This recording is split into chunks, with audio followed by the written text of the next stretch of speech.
Welcome to episode 3 of Warhammer Age of Sigmar Mortal Realms, your free video guide to your Mortal Realms subscription. I'm Esme. And I'm James. And we're here to guide you through the 3rd issue of your magazine.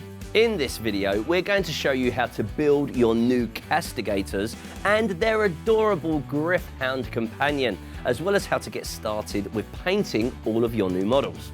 We'll also be putting the Castigators through their paces in a game scenario. But first, let's take a look at all of the new lore you'll discover about the Mortal Realms in issue 3. There's plenty of it. Yes, my Nighthaunts get some attention with an in-depth look at processions, the fighting forces of the spectral hordes. There's also some information about Lady Olinda, the leader of this ghostly army. And you'll find out much more about the Mortarch of Grief later in your Mortal Realms collection. There's also a closer look at Storm Hosts, the armies of the Stormcast Eternals. You could think of them as the equivalent of the Nighthaunt processions. There are many different storm hosts battling the forces of evil across the Mortal Realms, each with their own name, customs and colour scheme. You'll read about various storm hosts in this issue, with a particular focus on the Hammers of Sigmar, the first among the storm hosts. Their gold colour scheme is iconic and is how you'll be painting your Stormcast Eternals later. Finally, in this issue you'll learn more about the newest unit in your collection, the Castigators. These ranged warriors fire explosive bolts that harness the power of star drakes, mighty beasts of the celestial realm. These magical shots scourge their enemies of lightning and banish spectral foes back to the realm of death, so they're perfect for battling the Nighthaunts. I bet you'll want to get your Castigators ready for battle then. Absolutely. Let's start by building them.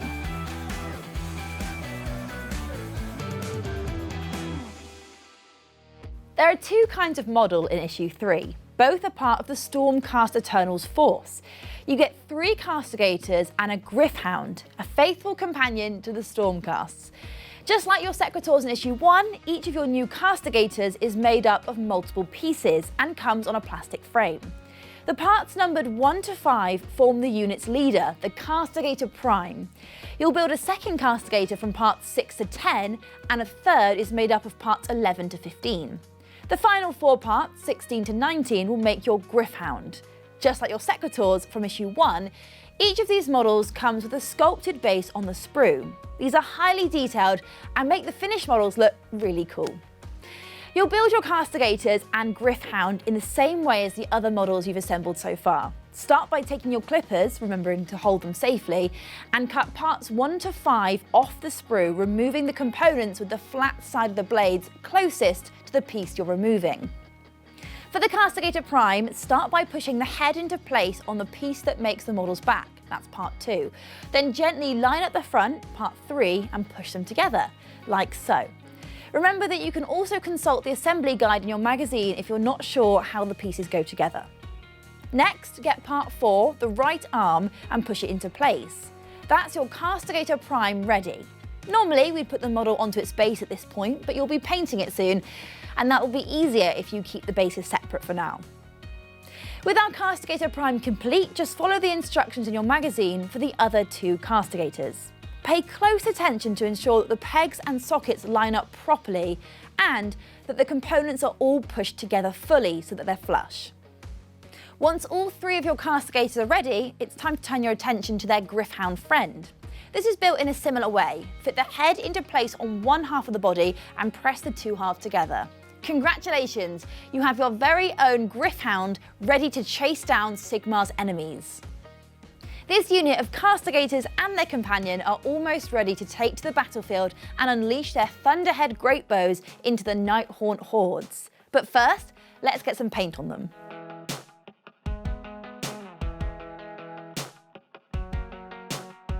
In the last video, we painted our first Warhammer Age of Sigmar models, but as a reminder, let's cover the basics again.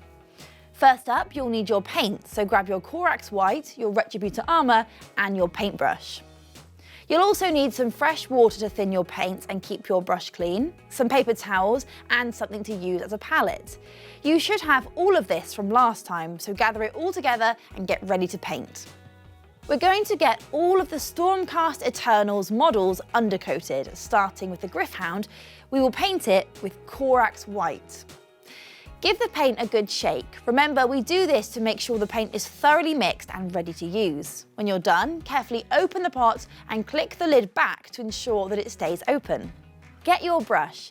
If you need a refresher on how to hold it, there's a picture of this in issue 2. Put some paint onto the bristles and transfer it to your palette. Thin it slightly with a drop of water, then wipe away any excess from your brush on the paper towels you have handy. If you're not sure you have the right amount of paint on your brush, refer to the image in issue 3 of the magazine. You're looking for about this much.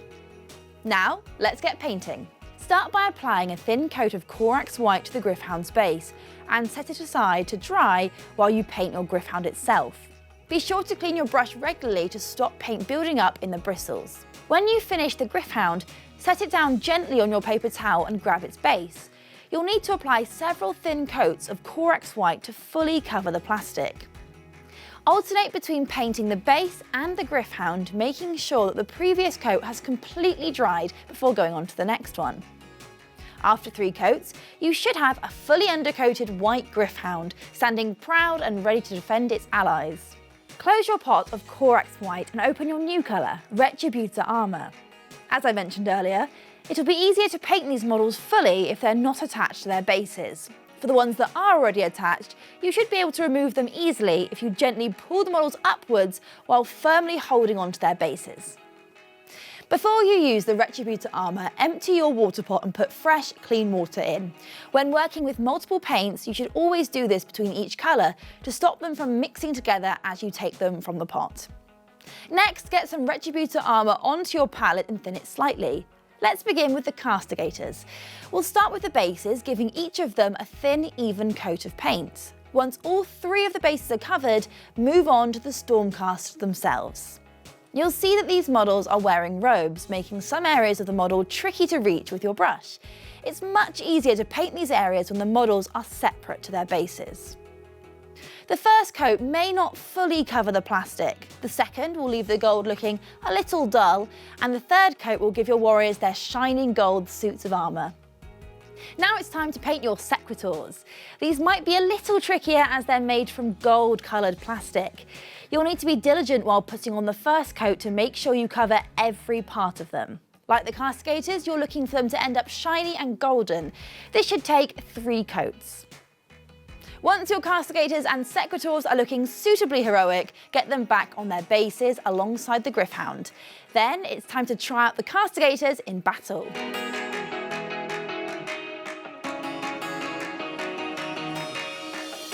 Last time, the bold Sequitors were ambushed in an ancient shrine by a band of Myamon banshees. Fortunately, help is at hand. A unit of Castigators, along with their faithful Gryph-hound, were not far behind. Now, they're ready to fight. For this game, you'll need your 3 Castigators, your Gryph-hound, and the 10 chain rasps from issue 1. Lay out your battle mat, dice and range ruler as usual, then set up the models on the lightning bolt and skull markers, as shown in the pictures in your magazine. Don't forget a coin or other marker to track any wounds the Stormcasters take. This issue's game will introduce ranged combat to our battles. Lots of units in the Mortal Realms are armed with long-range weapons, from bows to rifles and more, including weapons that fire blasts of warp lightning or magical energies upon their foes. Attacking with a ranged weapon works in a similar way as attacking in close combat, except models don't have to be in base contact to do so, meaning you don't need to pile in first. Great! In that case, let's get shooting. Referring to the magazine, you'll see that each Castigator gets 1 attack. So with 3 of them, that's 3 dice to roll. These Stormcast Eternals are just as good at shooting as they are smiting their foes with maces, so they hit on a 3 or better here too. Here goes.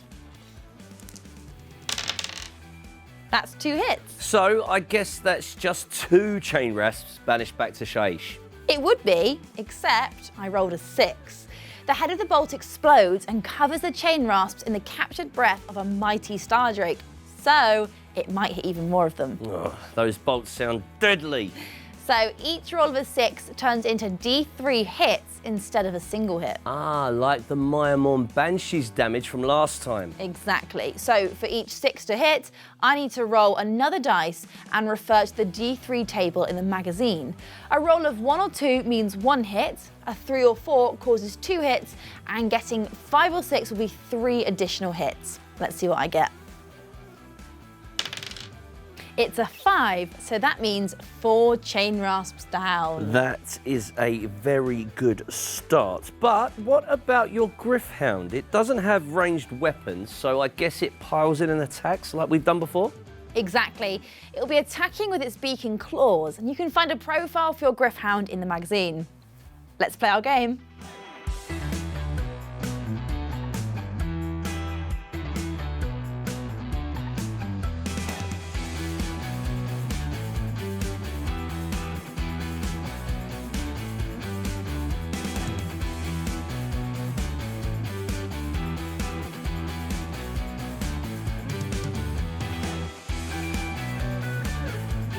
Those Castigators are great. I can't wait to use them again.